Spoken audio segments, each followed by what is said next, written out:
Hello' student, আজিৰ এই ভিডিঅ'টোত মই 24/1/2026 অৰ্থাৎ আজি অনুষ্ঠিত হৈ যোৱা কাৰ্বি আংলং জিলাৰ ক্লাছ 9ৰ এনুৱেল এক্সাম 2026ৰ ছ'চিয়েল ছায়েন্সৰ কুৱেশ্যন পেপাৰখনৰ সম্পূৰ্ণ সমাধান আগবঢ়াবলৈ লৈছোঁ।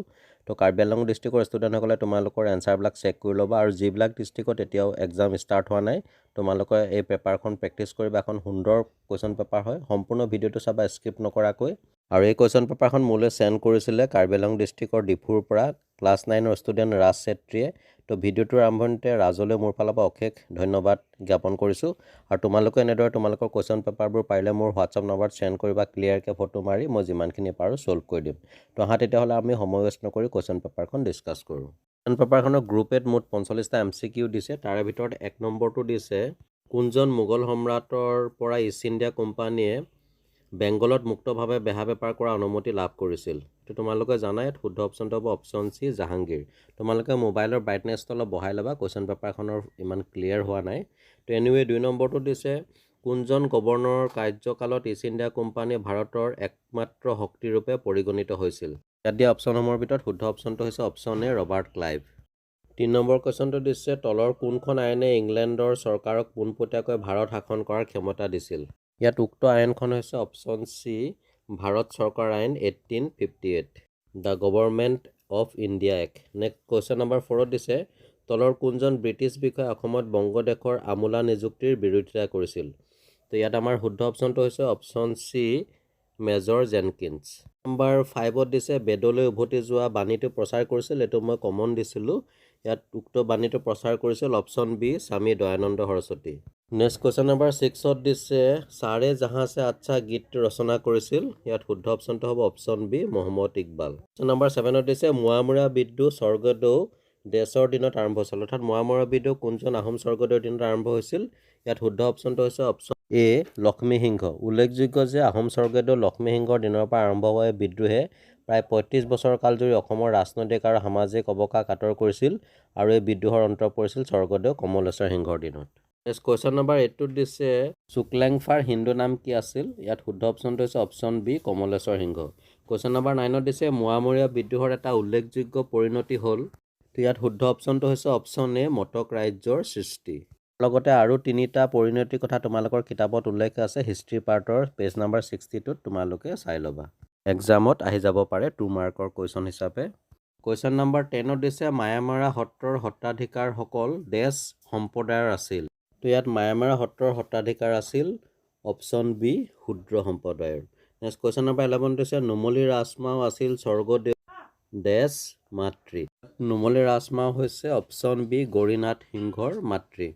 কুৱেশ্যন নম্বৰ 12ত এটা ইম্পৰ্টেণ্ট কুৱেশ্যন দিছে, কোনজন আহোম ৰজা মানে পতা ৰজা হিচাপে খ্যাত? তো ইয়াত মানে পতা ৰজাজন হৈছে option A, Jogeshwar Singha. Question নম্বৰ 13ত দিছে, অসমৰ স্বাধীনতা পুনৰুদ্ধাৰৰ শেষৰখন ৰণ আছিল? ইয়াত দিয়া অপশ্যনসমূহৰ ভিতৰত উক্ত ৰণখন হৈছে অপশ্যন বি, মহগৰ ৰণ।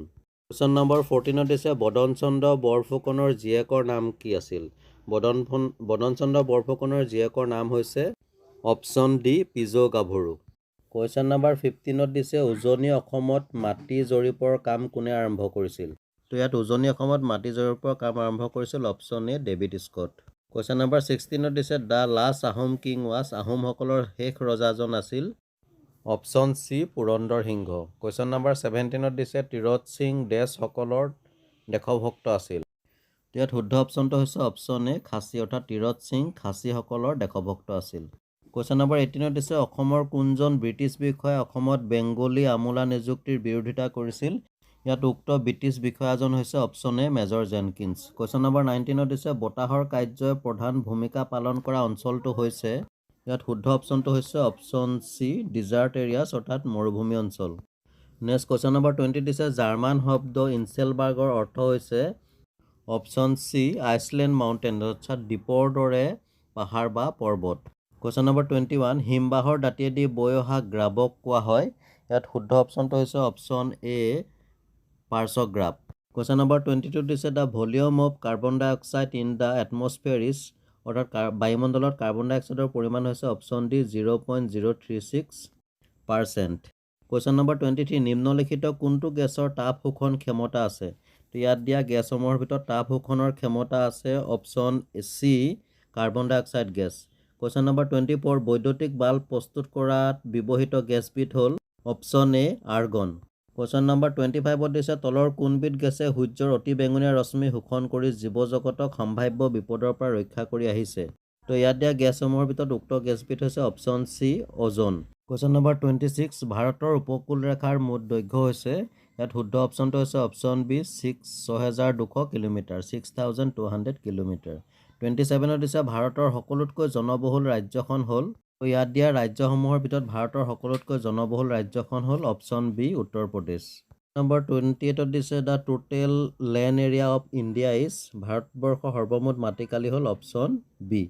কোৱেশ্যন নম্বৰ 29 দিছে ব্ৰহ্মপুত্ৰ সমভূমি অঞ্চল ভাৰতৰ ভূ প্ৰাকৃতিক ভাগত অন্তৰ্ভুক্ত। তো ব্ৰহ্মপুত্ৰ সমভূমি অঞ্চল হৈছে ভাৰতৰ অপশ্যন বি উত্তৰ ভাৰত সমভূমি অঞ্চল ভূ প্ৰাকৃতিক ভাগত অন্তৰ্ভুক্ত। কোৱেশ্যন নম্বৰ 30 দিছে উত্তৰ পূব ভাৰতৰ প্ৰৱেশদ্বাৰ হ'ল, এইটো আহিয়ে থাকে মই কমন দিছিলোঁ, ইয়াত শুদ্ধ অপশ্যনটো হ'ব option B Guwahati. Question number 31 দিছে অসমত ব্ৰহ্মপুত্ৰ নদীৰ মুঠ দৈৰ্ঘ্য হ'ল, তো ইয়াত দিয়া অপশ্যনৰ ভিতৰত শুদ্ধ অপশ্যনটো হৈছে option B 640 kilometre. Question number 32 দিছে বিশ্বৰ সৰ্ববৃহৎ নদী দ্বীপটো হ'ল, ইয়াত শুদ্ধ অপশ্যনটো হৈছে অপশ্যন এ মাজুলী। নেক্সট কোৱেশ্যন নম্বৰ 33 দিছে নামেৰী ৰাষ্ট্ৰীয় উদ্যান ডেছ জিলাত অৱস্থিত। তো ইয়াত নামেৰী ৰাষ্ট্ৰীয় উদ্যান অৱস্থিত জিলাখনৰ নাম হৈছে option B Sonitpur. Question number 34 দিছে তলৰ কোনখন দেশত একদলীয় শাসন ব্যৱস্থা আছে। ইয়াত দিয়া দেশসমূহৰ ভিতৰত একদলীয় শাসন ব্যৱস্থা থকা দেশখন হৈছে অপশ্যন চি চাইনা অৰ্থাৎ চীন। কোৱেশ্যন নম্বৰ 35 দিছে ভাৰতবৰ্ষৰ প্ৰথম ৰাজনৈতিক দল হ'ল, ইয়াত শুদ্ধ অপশ্যনটো হৈছে অপশ্যন বি ভাৰতীয় জাতীয় কংগ্ৰেছ। কোৱেশ্যন নম্বৰ 36 চৰকাৰৰ শ্ৰেণীবিভাজন কৰা প্ৰথমজন ৰাজনৈতিক দাৰ্শনিক আছিল option B Plato. Question number 37 দিছে বৰ্তমান বিশ্বৰ সকলোতকৈ জনপ্ৰিয় চৰকাৰ হ'ল অপশ্যন ডি গণতন্ত্ৰ। কোৱেশ্যন নম্বৰ 38 দিছে সংসদীয় পদ্ধতিৰ চৰকাৰৰ প্ৰথম প্ৰতিষ্ঠা হৈছিল, ইয়াত শুদ্ধ অপশ্যনটো হৈছে option B England. Question number 39 কোনো বস্তু বা সেৱাৰে মানুহৰ অভাৱ পূৰণ কৰিব পৰা ক্ষমতাক কোৱা হয়, ইয়াত উক্ত ক্ষমতাক কোৱা হয় অপশ্যন বি ইউটিলিটি উপযোগিতা। কোৱেশ্যন নম্বৰ 40 নিম্নলিখিত কোনজন অৰ্থনীতিবিদক অৰ্থনীতি বিজ্ঞানৰ পিতৃ বুলি কোৱা হয়। অৰ্থনীতি বিজ্ঞানৰ পিতৃ হিচাপে জনাজাত option D Adam Smith. Question number 41 এজন কৃষকৰ ট্ৰেক্টৰখন হ'ব, ইয়াত কৃষকৰ ট্ৰেক্টৰখন হ'ব অপশ্যন বি মূলধন জাতীয় সামগ্ৰী। Question number 42 the density of population in Assam is, অৰ্থাৎ অসমৰ জনসংখ্যাৰ ঘনত্ব হৈছে অপশ্যন বি 397। কোৱেশ্যন নম্বৰ 43 দিছে অসমৰ আটাইতকৈ বেছি জনসংখ্যা থকা জিলাখন হৈছে option B Dhubri. Question number 44 দিছে ভাৰতৰ দৰে উন্নয়নশীল ৰাষ্ট্ৰসমূহৰ সন্মুখত প্ৰত্যাহ্বান হিচাপে দেখা দিয়া মূল সমস্যাটো হৈছে, তো ইয়াত দিয়া সমস্যাসমূহৰ ভিতৰত মূল সমস্যাটো হৈছে অপশ্যন চি জনসংখ্যাৰ বিস্ফোৰণ। ইয়াত উক্ত অৰ্থনীতিটো হৈছে অপশ্যন ডি সেউজ অৰ্থনীতি। ডিয়াৰ ষ্টুডেণ্ট MCQৰ এনচাৰখিনি খুব লৰালৰিকৈ মই প্ৰস্তুত কৰিছোঁ, হয়তো এটা দুটা ভুল হ'ব পাৰে, তেনেকুৱা ভুল দেখিলে তোমালোকে কমেণ্ট ছেকশ্যনত জনাই দিবা। আহিলে গ্ৰুপ ডিৰ কুৱেশ্যন নম্বৰ 46 দিছে পাইকসকলৰ ভাগ দুটা কি কি আছিল। তো পাইকসকলৰ ভাগ দুটা আছিল, এটা হৈছে কাৰী পাইক, আনটো হৈছে চমুৱা পাইক। এইটো মই কমন দিছিলোঁ আহিছে। কুৱেশ্যন নম্বৰ 47 দিছে অসমৰ ক'ত ক'ত লোণ উৎপাদন হৈছিল। তো ইয়াৰ উত্তৰটো লিখিব পাৰোঁ অসমৰ শদিয়া আৰু নগা পাহাৰত লোণ উৎপাদন হৈছিল। কুৱেশ্যন নম্বৰ 48 দিছে বদনচন্দ্ৰ বৰফুকনৰ লগতে পুৰ্ণানন্দ বৰগোহাঁইৰ মানৰ অসম আক্ৰমণৰ বাবে সমানে জগৰীয়া বুলি তুমি ভাবানে। এইটো নিশ্চয় হয়, এইটো অলপ তোমালোকে কাৰণটো লিখি দিবা। কুৱেশ্যন নম্বৰ 49 দিছে দোৱনীয়া বুলি কাক কোৱা হৈছিল। ইয়াৰ উত্তৰটো লিখিব পাৰা আহোম স্বৰ্গদেউসকলৰ তত্বাৱধানত কাম কৰাৰ পাহাৰীয়া জনজাতিসকলৰ সৈতে বেহা বেপাৰ চলাই যোগাযোগ ৰখা বিষয়াসকলক দোৱনীয়া বোলা হৈছিল। কুৱেশ্যন নম্বৰ 50 দিছে অসমত ব্ৰিটিছ বিদ্ৰোহৰ দুটা মুখ্য কাৰণ লিখা। দুটা কাৰণৰ কথা কৈছে, ইয়াৰ পৰা যিকোনো দুটা কাৰণ লিখি দিবা তোমালোকে, কিন্তু শ্বৰ্টকৈ লিখিবা, ইমান দীঘলকৈ লিখিব নালাগে। কুৱেশ্যন নম্বৰ 51 দিছে মেজৰ জেনকিন্সে আৰোপ কৰা দুটা কৰৰ নাম উল্লেখ কৰা। তো আমি দুটা কৰৰ নাম লিখিব পাৰোঁ আমদানি কৰ আৰু অনুজ্ঞাপত্ৰ কৰ। কুৱেশ্যন নম্বৰ 52 দিছে বায়ুমণ্ডলত থকা এবিধ ৰাসায়নিকভাৱে সক্ৰিয় আৰু এবিধ নিষ্ক্ৰিয় গেছৰ নাম লিখা। তো ৰাসায়নিকভাৱে সক্ৰিয় গেছবিধ হৈছে অক্সিজেন আৰু নিষ্ক্ৰিয় গেছবিধ হৈছে নাইট্ৰজেন। কুৱেশ্যন নম্বৰ 51 দিছে বায়ুমণ্ডলৰ চাপৰ তাৰতম্যৰ প্ৰধান কাৰক দুটা কি কি। ইয়াৰ উত্তৰটো লিখিব পাৰোঁ বায়ুমণ্ডলৰ চাপৰ তাৰতম্যৰ প্ৰধান কাৰক দুটা হৈছে বায়ুৰ উষ্ণতা আৰু পৃথিৱী পৃষ্ঠৰ উচ্চতা। কুৱেশ্যন নম্বৰ 54 ভাৰতবৰ্ষৰ উপকূল অঞ্চলত থকা দুটা হ্ৰদৰ নাম লিখা। তো ভাৰতৰ উপকূল অঞ্চলত থকা দুটা হ্ৰদৰ নাম লিখিব পাৰোঁ চিল্কা কুলাৰ পলিকট, মুঠতে তিনিটা আছে, যিকোনো দুটা লিখি দিলে হ'ল। কুৱেশ্যন নম্বৰ 55 দিছে ব্ৰহ্মপুত্ৰৰ দুখন দক্ষিণ পাৰ উপনৈৰ নাম লিখা। ইয়াৰ উত্তৰত আমি লিখিব পাৰোঁ ব্ৰহ্মপুত্ৰৰ দক্ষিণ পাৰৰ দুখন উপনৈৰ নাম হৈছে দিচাং আৰু দিখৌ, বা তোমালোকে কপিলী আৰু কৃষ্ণায়ো লিখিব পাৰা। নেক্সট কুৱেশ্যন নম্বৰ 56ত দিছে গণতন্ত্ৰত বিৰোধী দলৰ যিকোনো দুটা মুখ্য ভূমিকা লিখা। তো ইয়াৰ পৰা যিকোনো দুটা কাৰণ লিখি দিলে হ'ল। তোমালোকৰ কিতাপতে আছে অৰ্থনীতি খণ্ডৰ পেজ নাম্বাৰ 8ত, তাৰ পৰা তোমালোকে দুটা চুটি কাৰণ লিখি দিবা। কুৱেশ্যন নম্বৰ 57ত দিছে ভাইচৰয় লৰ্ড মেয়ৰ বিত্তীয় বিকেন্দ্ৰীকৰণ প্ৰস্তাৱে ভাৰতবৰ্ষত স্থানীয় স্বায়ত্তশাসনৰ বাট মুকলি কৰিছিল। চমুকৈ লিখা, এইটো প্ৰেক্টিছ কৰিবা, যথেষ্ট ইম্পৰ্টেণ্ট হয়। 58ত দিছে পাশ্চাত্য শিক্ষা বিস্তাৰে কিদৰে ভাৰতীয় জাতীয়তাবাদৰ উদ্মেষ ঘটাইছিল। চমুকৈ লিখা, এইটো তোমালোকে প্ৰেক্টিছ কৰিবা। আৰু 59ত দিছে হিমবাহৰ অৱক্ষেপণজনিত তিনিটা অৱয়ৱৰ নাম লিখা। ইয়াৰ উত্তৰত আমি লিখিব পাৰোঁ হিমবাহৰ অৱক্ষেপণজনিত তিনিটা অৱয়ৱৰ নাম হৈছে ড্ৰামলিন, এস্কাৰ আৰু কেম্মো। কুৱেশ্যন নম্বৰ 60 দিছে যুক্তৰাষ্ট্ৰীয় চৰকাৰৰ যিকোনো তিনিটা বৈশিষ্ট্য উল্লেখ কৰা। তো তোমালোকে ইয়াৰ উত্তৰত ইয়াৰ পৰা যিকোনো তিনিটা বৈশিষ্ট্য লিখি দিবা, শ্বৰ্টকৈ লিখিলে হ'ব। নেক্সট কুৱেশ্যন নম্বৰ 61ত দিছে যি বিজ্ঞানে মানুহৰ আচৰণক মানুহৰ অপৰিসীম আশা, লক্ষ্য আৰু ইয়াৰ বিপৰীতে ব্যৱহাৰ কৰিবলগীয়া সীমিত সম্পদৰ মাজৰ সম্পৰ্ক হিচাপে অধ্যয়ন কৰে, সিয়ে অৰ্থনীতি। এই সংজ্ঞাটোত গুৰুত্ব লাভ কৰা মৌলিক ধাৰণা তিনিটা কি কি, এইটো তোমালোকে নিজে প্ৰেক্টিছ কৰিবা। 62ত দিছে অসমৰ 4খন অভয়াৰণ্যৰ নাম লিখা।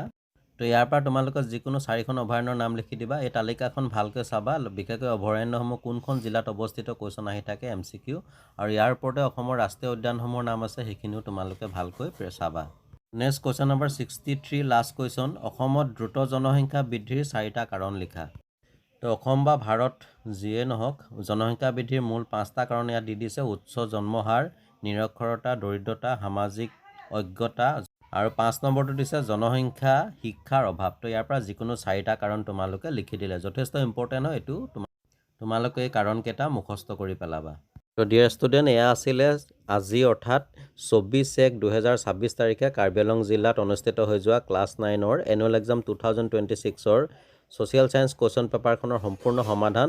যদি ভিডিঅ'টো ভাল লাগিলে তোমালোকে লাইক এটা কৰি শ্বেয়াৰ কৰি দিবা, আৰু এনেকুৱা ধৰণৰ বিভিন্ন কুৱেশ্যন পেপাৰ সলিউশ্যন ভিডিঅ' পাই থাকিবৰ বাবে তোমালোকে মোৰ চেনেলটো ছাবস্ক্ৰাইব কৰি ৰাখিবা, নটিফিকেশ্যনটো অন কৰি ৰাখিবা যদি এতিয়ালৈকে তোমালোকে চেনেলটো ছাবস্ক্ৰাইব কৰা নাই।